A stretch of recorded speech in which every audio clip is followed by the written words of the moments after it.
This was a size 16 wedding dress, and then a few weeks before I got married, I had to exchange my dress, and the third time I exchanged my dress, I exchanged it for a size 8 wedding dress, and that was 50 pounds less than the first time I had tried on the dress. And so I felt a lot better and ready for my wedding on that day. When I first started trying to lose the weight for the wedding, it came off so easy. I remember the first week, I think 8 pounds came off. I mean, obviously it slowed down and you kind of have your plateaus after that. And as I got skinnier, it got harder. I went from mid to late April to October. I was by my goal weight and it stuck.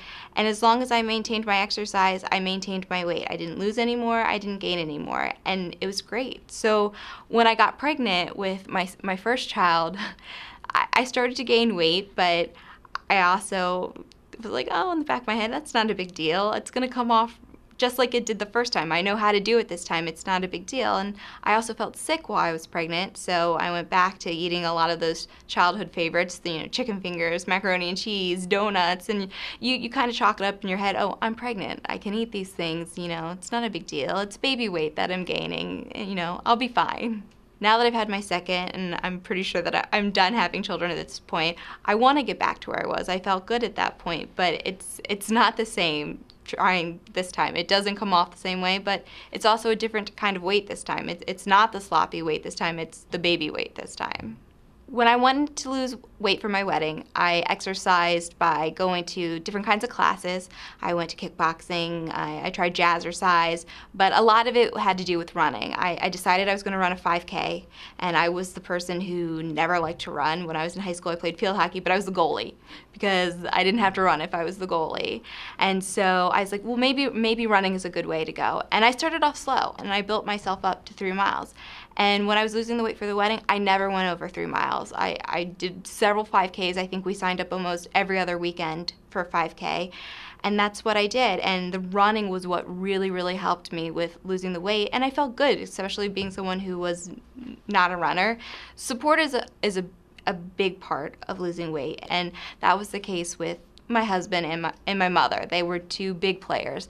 My husband has always been skinny, but he was supportive. He would go out running with me. He would go to ridiculous classes with me. I took him to jazzercise, and it was an all-women's class, and he was the only guy in there, but he danced along, and he did it for me.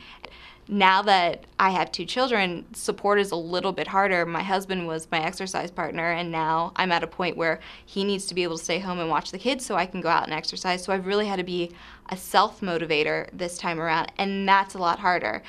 To keep myself motivated, I think about how I felt when I was at the weight I wanted to be at, and I felt great. I loved going into a store and putting on a pair of pants or on a shirt and felt like everything looked good on me, instead of the opposite of being like, well, this shows off something I don't like.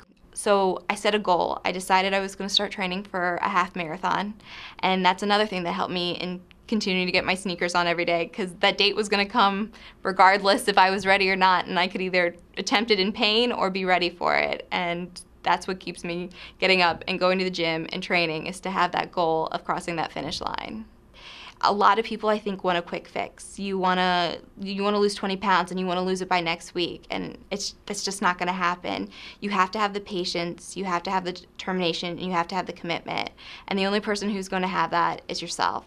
I remember the first time I went out to a restaurant and I was trying to incorporate my diet into it. I was the biggest pain. I asked, I don't want butter on this. Can you hold the seasoning on this? Can you make sure that these come out steamed? And I was really specific. And I apologized, and I found myself, I'm so sorry. I'm not trying to inconvenience you to the waiter, but I realized, there's a lot of people out there who have to do this, and the world is changing. We're looking at things so differently now. We're realizing that being obese is an epidemic, and so I think going to the restaurant and knowing what you need to do is okay. You tell the person, I can't have butter on this, or could you bring me a box and you put half of your dinner in there before you even get started so you're not tempted to overeat. You just have to make little choices and know that you're doing what's best for you, and the person will be okay if you have to ask them to hold the sauce on something. I'm a teacher, so over the summer when I wasn't on a day-to-day work schedule, I found it harder to eat healthy than having that busy schedule. I'm on the go at work the whole time until it's lunchtime.